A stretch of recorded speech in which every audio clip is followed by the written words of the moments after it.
Hi everybody, Mark Michaels here with Performance Force Central. We're back here again at the 2023 NCHA Foresight Futurity, catching up with the lovely Lynda MacCallum. Lynda, welcome. Thank you, Mark. Thank you for having me. Well, it's great being out here. It's great catching up with everybody again. And, you know, we've been just talking to a few different people and kind of getting some backstories. Obviously, you've been very involved with cutting for quite a while now. Let's go back a little bit. You grew up on a sheep and cattle property. How did you transition from there, growing up and then getting into the horses? Well, we grew up on a property in the Upper Hunter Valley, so of New South Wales. Sheep and cattle. I had station horses and, you know, nothing fancy bred, and I'd just go to Pony Club and gymkhanas and things like that. It seems to be the Australian way a little bit. And I wasn't in any particular discipline, so to speak. I just tried a lot of different things, and I did some Australian stock horse showing and showed hacks and show horses, and then transitioned to camp drafting, of course, and then from there I was introduced to cutting. So I have no background in cutting at all, and my family haven't ever been involved. They never even, we didn't have quarter horses, so we had Australian stock horses. So and I went from there. I had a friend who was interested in cutting, and I came to look at the Futurity, and she ended up marrying Tom Williamson, who was, he trained a couple of cutters at one point, and he let me have a ride, and as they say, you have one ride. Yeah, you get hooked. And that's it. Yeah, it's like that drug. That's it, yeah. So you were a non-pro competitor for many years, had a bunch of really good accomplishments, and obviously Open Futurity Reserve champion 4 or 5 years ago, non-pro classic champion, many finalists.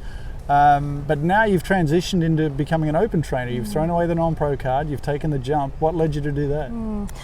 It's sort of, I guess it's been something on the bucket list, and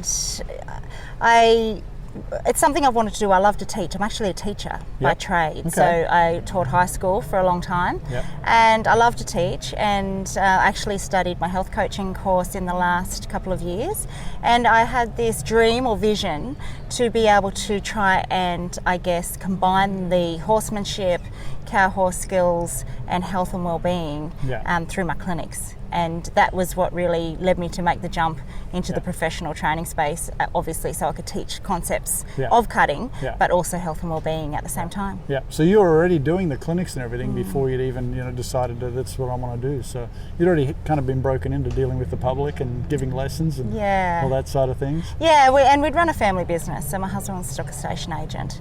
We've recently moved to a property of our own, and he's not doing that anymore. But we've run businesses, and we've dealt with public and taught, and I really enjoy that. It's actually probably really feeds my soul. So it's been great to be able to combine it all and go forward in that capacity. And then I've had some wonderful clients that have come on board and sent me some incredible horses. So now I'm in this space, and I'm really enjoying it.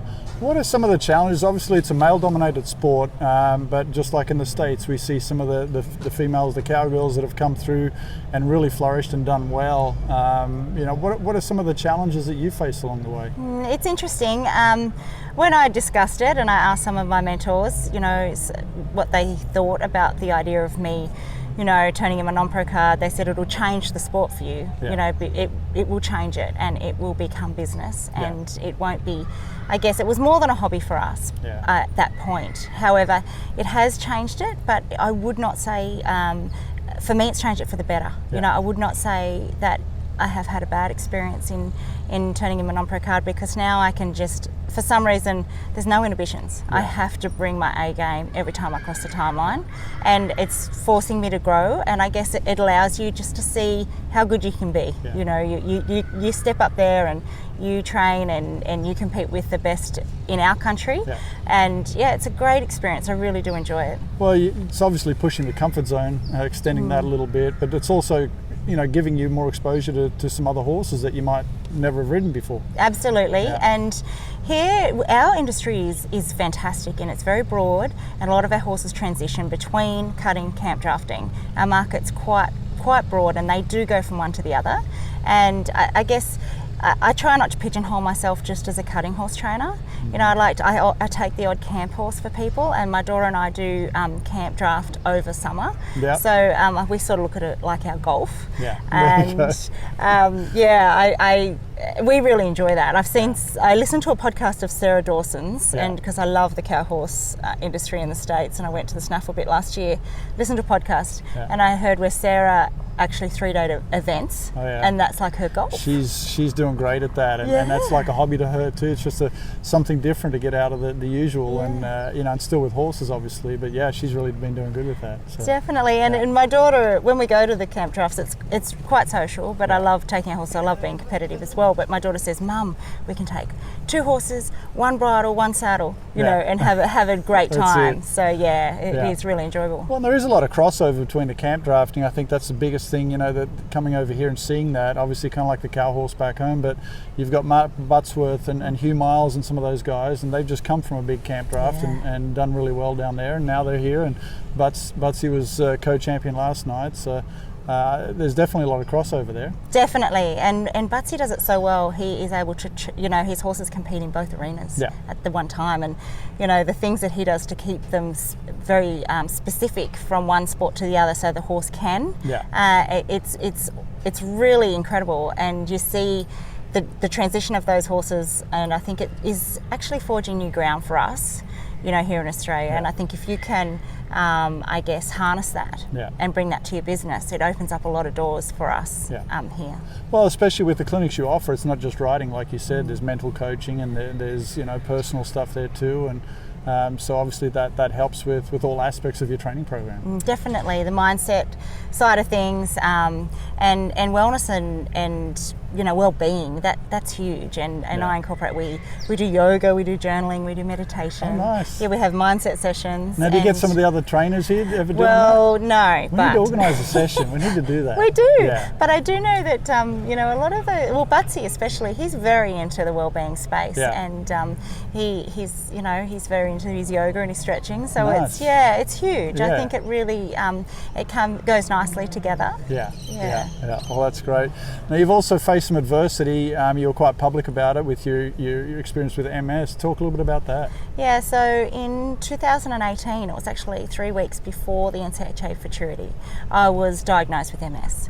And I'd been unwell for a few months beforehand, but I was lucky. I got a diagnosis quite quickly in the scheme of things, because it only took me a few months, where they say a lot of people go for years just with bizarre symptoms. Yeah. And for us, it's been life-changing, obviously, but in a really good way.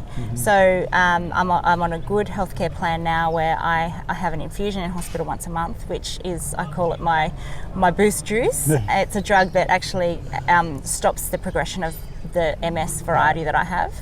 And it is something we've learnt to live our lives in a different way. So now, all the things that were on the bucket list, because obviously it could change tomorrow, and it could change for any of us. It's just something I know about, And so we just ticked the bucket list, and one of those things was to buy a horse in the States and go and ride. And I rode at the Bash last year. It was great, and now she's here, and she's been one of my goals, I guess, and doing this in this space has been one of my goals as well. And I hope that it inspires others, that when they're faced with adversity, sometimes if you can just create the right mindset and have the right people around you, that really you can keep forging forward. It doesn't have to mean the end, it just means living in a different way. And for us, that was really positive. Yeah, it's all about the attitude you take, isn't it? Definitely, because nothing's promised. And at that, when I was diagnosed, it was 3 weeks out from the Futurity, and this was actually what got me into the mindset space.